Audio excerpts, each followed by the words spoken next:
গ্রামের মানুষ আমরা, তাই না গো বাড়ি গাড়ি, শুধু চাই ভালো খাবার, তাই বানাবো ফুলকপির মালাইকারি। এই দাও কি সুন্দর মালাইকারি, আর যাই ফুলকপির মালাইকারি বানাইছি। পুরো ভিডিওটা দেখো, বন্ধুদের সাথে শেয়ার করো। ফুলিয়া ঠাকুর মাছ জলদি রোজ নতুন রান্না দেখাবে নবী বাঙালি।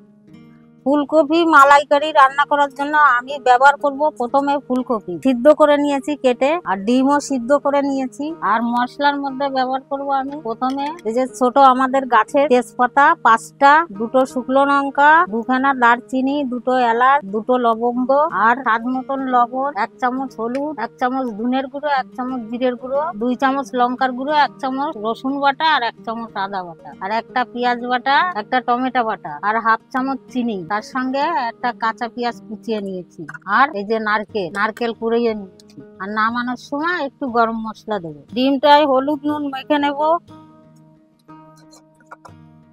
সর্ষের তেল দিয়ে দিচ্ছি, ডিমটা ভেজে নেব। তেল গরম হয়ে গেছে, ডিম দিয়ে দিচ্ছি এক এক করে।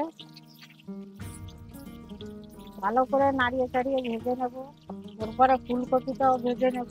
ডিমগুলো তুলে দেবো, ভাজা হয়ে গেছে। ফুলকপিটা দিয়ে দিচ্ছি, ভেজে নেব। ফুলকপিটাও লাল লাল করে। হালকা হলুদ দিয়ে দিচ্ছি, লবণ দিয়ে দিচ্ছি।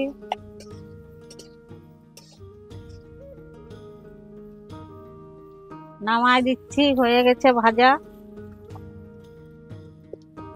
তেজপাতা ফোড়নে দিয়ে দিচ্ছি, শুকনো লঙ্কা দিয়ে দিলাম 2টো, দারচিনি, এলাচ, লবঙ্গ সব দিয়ে দিলাম।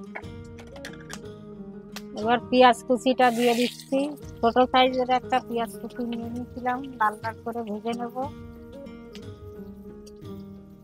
এক এক করে সব মশলা দিয়ে দেবো। এবার পেঁয়াজ বাটাটা দিয়ে দিচ্ছি। ছোট সাইজের একটা পেঁয়াজ বেটেছিলাম।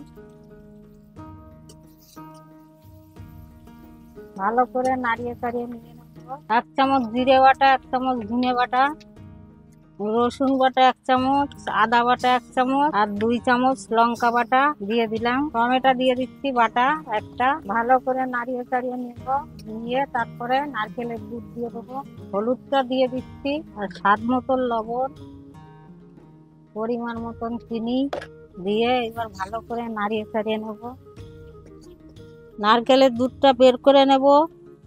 দুধ বের করার জন্য আমি জল মিশিয়ে দিয়েছি। একটু ছাঁকনির সাহায্যে আমি জলটাকে বের করে নিচ্ছি। এই যে নারকেলের দুধ,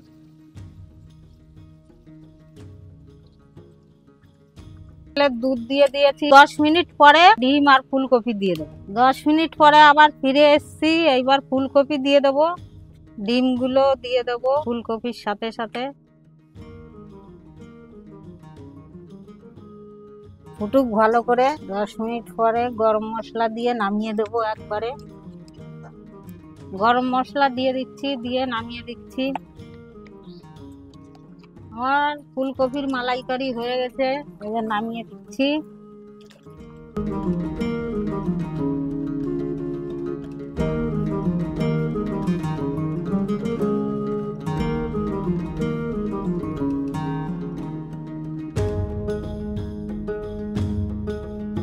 ফুলকপির মালাইকারি খেয়ে দেখতে কেমন লাগে,